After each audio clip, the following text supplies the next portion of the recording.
Hello again. So this panel, we're shifting gears slightly to three sports that Americans may not be as familiar with, even if a lot of the world is, and that's what we're here to talk about. I grew up in India, so cricket is religion, and I'm a big fan of. I was telling Aiden backstage, I'm a long-suffering Ferrari fan. So, and I know rugby, I will admit, is the sport I'm least familiar with, but I know for a fact that there's at least one big rugby fan in the audience. The way I'll do this is I'll kind of throw out questions to all of you, and I'd love for you to answer it kind of from the perspective of your sport. And the first question is, as the topic of this title of this panel suggests, sport in America is so ingrained. You have the NBA, the NFL, MLB, hockey. Like it's a unique kind of sports ecosystem. So from each of you, we can start with Stephen. Why is it so hard for anyone else to break through? Yeah, I think for cricket in particular, actually has a really long history in the United States, which I can go into. But over the years, baseball has taken over. And I think we're seeing a convergence right now where you have both demographic and you also have distribution options that weren't even existing 10 years ago. 10 years ago, you saw South Asia's population double in the United States. And the cricket playing diaspora, you now see about 6 million people from those regions, Commonwealth countries, now here. And you also have about 20 million cricket fans. The demographic from 18 to 35, 1/3 of that population is interested in learning more about cricket. So you have that factor. And then distribution, I think, even 10 years ago, with cable bundles, ESPN, if you weren't on those platforms, you didn't have an opportunity. But now with social media and streaming services, I mean, we're seeing exponential growth. So, right. And just to quickly follow up on that, you mentioned the diaspora aspect of it. We saw, I think, the U.S. hosted the last 2020 Cricket World Cup. And the U.S. team was sort of dominated by people in the diaspora. You're doing this at the kind of college level. How sustainable is it to kind of grow this just off the diaspora, and how do you make that leap from sort of the non-diaspora population of the U.S. Getting into cricket? Well, one of my co-founders is here, Ashraf. So I can tell you that it's very difficult.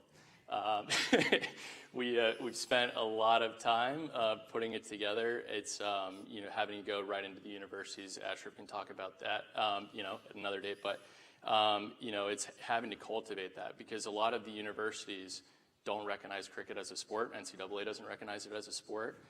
So we're really having to do a lot of the actual construction of the league. So elevating cricket clubs to eventually varsity status.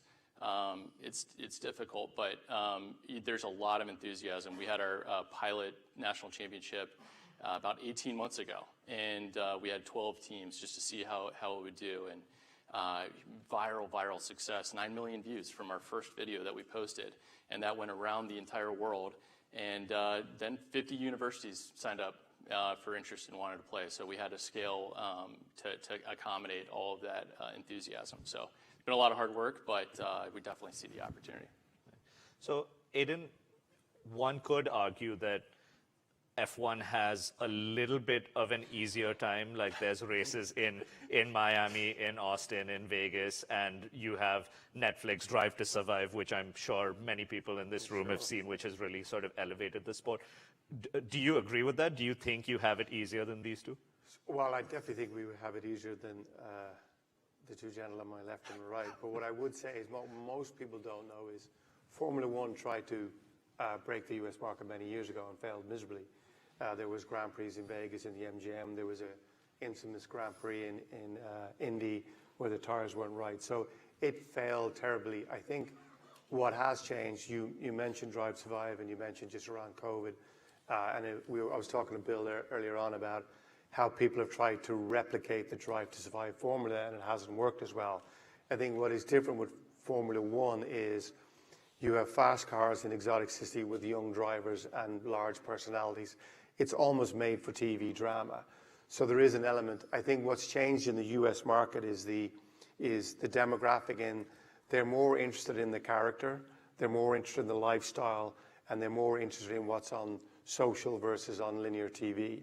So there's been a change, a shift in dynamic. We spoke about it earlier, where kids, when we were growing up 20, 30 years ago, it was baseball, it was football, and that was it. Now all of a sudden soccer comes in, and now all of a sudden they're open up to this whole dynamic of other sports and other cultures. One of the challenges I had when I walked in the door at Williams is it was a legacy brand that had won many championships previously and had fallen on hard times, similar to the Dallas Cowboys. Sorry, anyone who's a Cowboys fan. Where the challenge for me was I would get questions like, we don't have merchandise trackside, we don't have a presence here. So I kind of adopted an NFL model where we built fan zones downtown away from the track and gave an experiential with show cars, sim rigs, merchandise for fans to come in. I didn't care if you were a McLaren fan. I didn't care if you were a Ferrari fan. Just come in and touch and feel our brand. And that's kind of changed the dynamic for us and growing our presence in F1. Right. Bill, what does it look like from a rugby perspective and the growth? Obviously, you're competing with the NFL.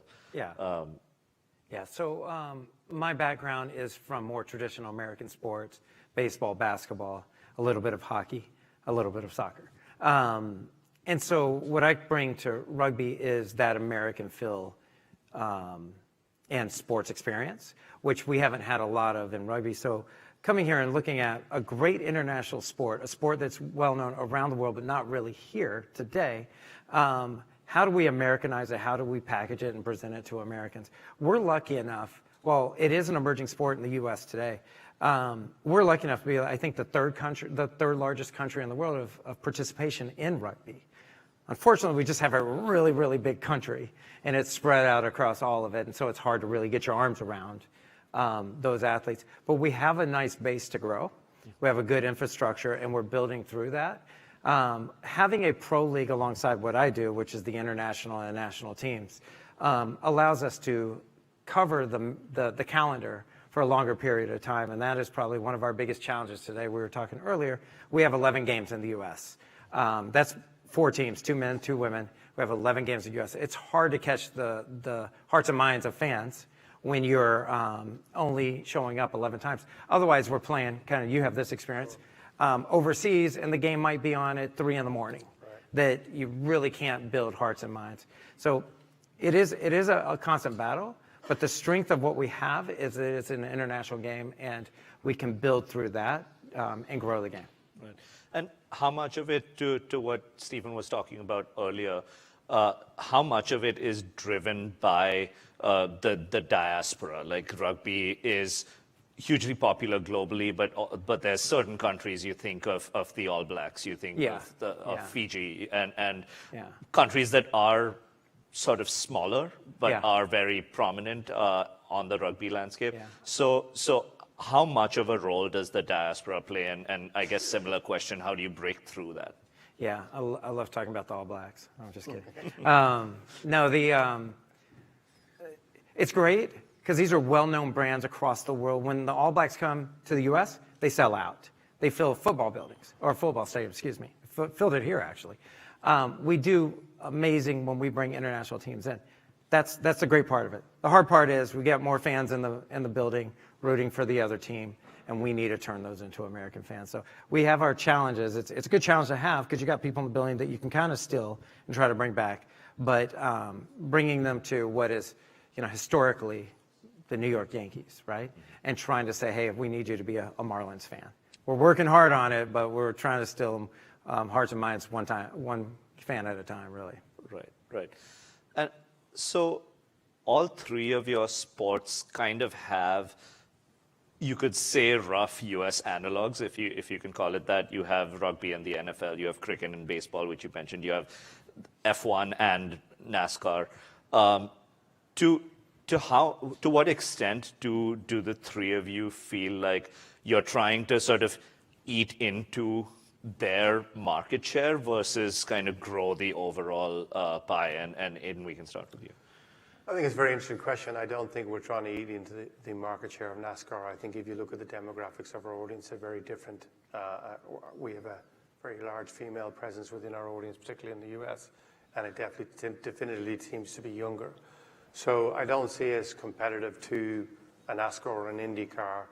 I do see us adjacent to it, meaning, yeah, we are in motorsports and we do race cars, but the difference is both technically in how the races are run, from the tire strategy to the track strategy, and also to where the races are run internationally and globally, as we said.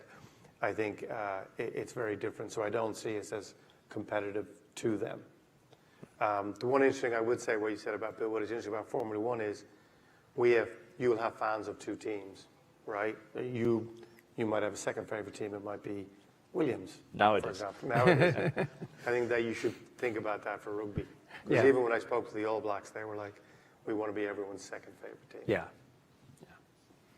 Steven? Yeah, I think the reality is, I think we're probably competitive with baseball, and they should watch out because the format of cricket traditionally, if you look back, cricket has evolved with the market of entertainment. So cricket started with Test. Actually, the first cricket was played in the United States in 1709.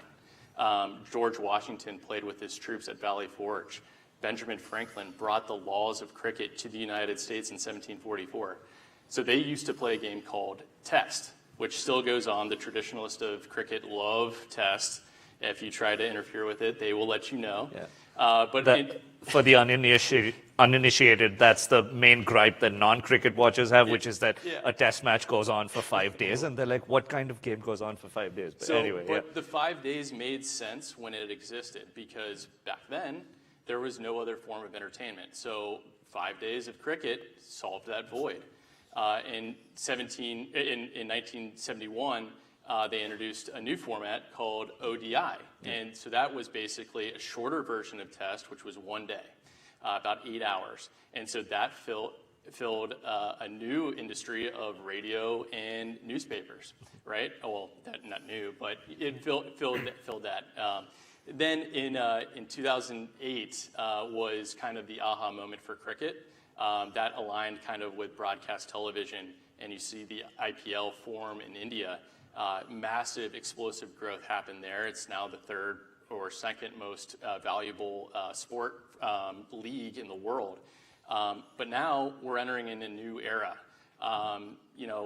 Broadcast had its day, and now, as we all see, we're all on our phones, we're all on TikTok, we're all on Instagram, and that is the audience that we're appealing to. Gen Alpha is born and raised with the iPad in their hand. So we're not skating to where the puck is, we're skating to where the puck is going.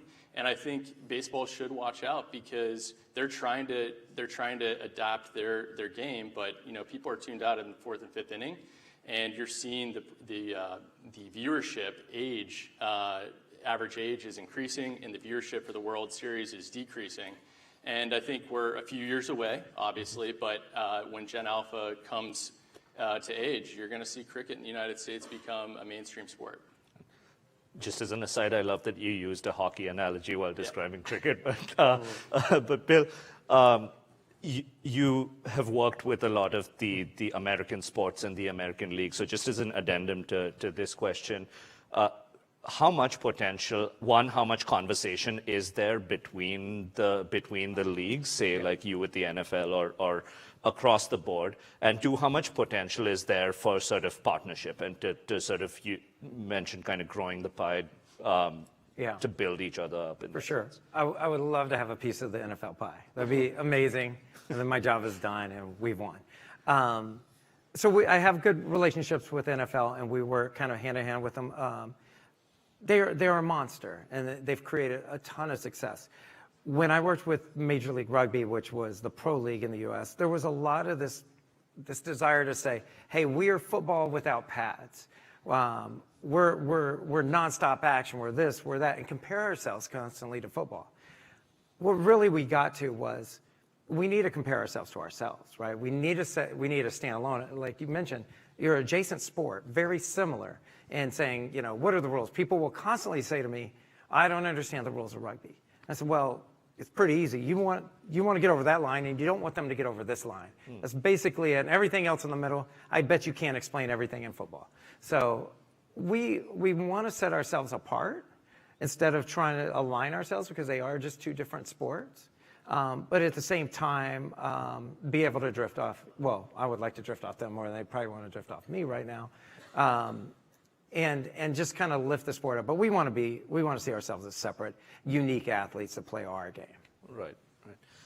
And to kind of bring it back to the previous panel I moderated, we have the Soccer World Cup starting here next week. Soccer itself has been something that has kind of struggled to break through to Americans. I'm curious what lessons all three of you are looking to draw on from this tournament that's starting here next week, and how you see kind of the soccer model as instructive or not. Yeah. You want me to start? Sure. Well, I think first, we were talking about it earlier.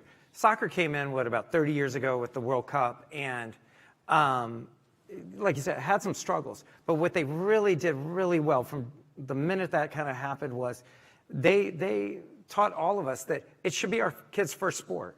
So my kid, like I never played soccer, but my kids, because they can go around, they can chase a ball. We were taught to say that is your kid's first sport. And a lot of kids stayed in the sport and continue to play or had that experience. My kids, while they only played 2 years and I was their coach, I had no idea what I was doing.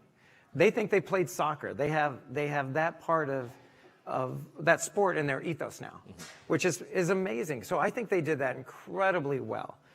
They struggled through a number of different iterations of the league, of MLS, but they continue to push forward. And today it is a main sport in the country because of all those efforts. I want to have that same path. I just want to shorten it from 30 years to 10. We do have a World Cup coming up in 31 and 33, the men's and the women's. And when we get there in 5 years now? When we get there for that first one in 5 years, I want to be in a position to really elevate the game like soccer was able to do. So lots of learnings from it. We recently signed a CBS deal, which allows us to get both linear and streaming in front of more eyeballs and more exposure, more sponsorship, more engagement. All of that is incredibly successful, but it all kind of, not that I'm copying everything soccer does, but that's my experience, and that's how I can see that you can really kind of push this thing forward. I think my learning from this is how do you not create a barrier to entry? One of the things I struggled for us with Williams was Formula One is perceived as this very high-end sport, and it's not really fan-friendly. One of the things we did in creating our fan zones was flip that model on its head and make it free to access and allow everyone to access it. Like I said, we just wanted to grow the fan base. What I struggle with now is the perceived perception of the cost of going to a game in the World Cup and how that will grow the sport in the US, or how fans perceive that as a barrier to them wanting to partake in the sport. So I'm extremely interested in learning from that narrative and how we can avoid that, particularly when the premium level of Formula One is at the higher end. So I'm really interested in seeing how that plays out over the next 10 to 12 days. Yeah, I think with soccer, for us, as a macro for the sport of cricket in the United States is, soccer or football has about 3.5 billion fans. The number 2 sport in the world, believe it or not, is cricket. We have 2.5 billion fans. The NFL, they have 400 million fans. So cricket has 2.1 billion more fans than the NFL. Now, granted, they make a lot more money than cricket does, for sure. But that being said, I think when you pair college sports, which is uniquely American, and then you pair that with cricket with the 2.5 billion fans and put that together, I think the model with what FIFA is doing is excellent for us. And on a geopolitical aspect, I think it could be a huge soft power tool for the United States. When you look at our adversaries, if you will, who are investing very heavily in South Asia, and the history that the United States has had with countries like Afghanistan. The average age in Afghanistan is 18 years old. And the favorables towards the United States, if you poll in Afghanistan, is roughly about 10 to 15%. So my ambition and my hope is that countries like Afghanistan and younger countries like Pakistan can start seeing American universities as a pathway for their professional career, and hopefully bridge and unify the world under the banner of college sports. Right. And we're almost at time, but I wanted, a couple of you have mentioned women's sports, like the female fan base. You mentioned the women's. I'm curious now, as you kind of set these up and grow these in the US, what the women's game in each of your sports looks like and how you're thinking about that. We can start back with Yeah, we're actually really excited about this. It's not necessarily an infrastructure issue. We actually have the infrastructure to go. It's a matter of athletes. So essentially, we want to have a ladies and gentlemen's league, and we actually had this year our first female player played in our league, and she's the captain of the Duke Cricket Club. So we're extremely excited about that, but we plan by 2030 to really grow the sport. At that point, hopefully we'll have enough athletes. And then in Formula One, we did have the W Series, but that now has gone, and that's been replaced by and led by Mrs. Wolf, who has now launched the academy, and female drivers are integrated into each academy and brought through and have the same opportunity to drive as any other academy driver. The female side of our game is extremely important. It's the one that is growing the fastest. It's the one that is getting the most attention, the most traction with sponsors, with fan bases right now. If we were sitting here about 3 years ago and said the most famous rugby player in the world would have been a female, we would have all been shocked. And it would be a U.S. athlete. We'd all be even more shocked because a lot of people don't know we play rugby in the U.S. But we do have the most famous athlete, or rugby athlete, playing for us in the U.S. So it has grown. It's taken off. We're the only, well, not, I wouldn't say the only sport. Our sport, it's the exact same rules for the men and for the women. We're an equal opportunity organization. Our women are the ones driving, and we got a bronze medal in the last Olympics. We're looking to get gold in this next one. And we continue to push, but there's complete equal opportunity, equal resources, and equal drive for both sides of the game. Well, this has been great. Thank you so much, all, and thank you especially for sort of giving me ammo to like people who especially argue. I argue with my colleagues all the time about baseball versus cricket, F1, and rugby. But thank you so much for this conversation, and yeah, hopefully everyone else learned a lot more about your sports. Thank you so much. Thank you. Thank you.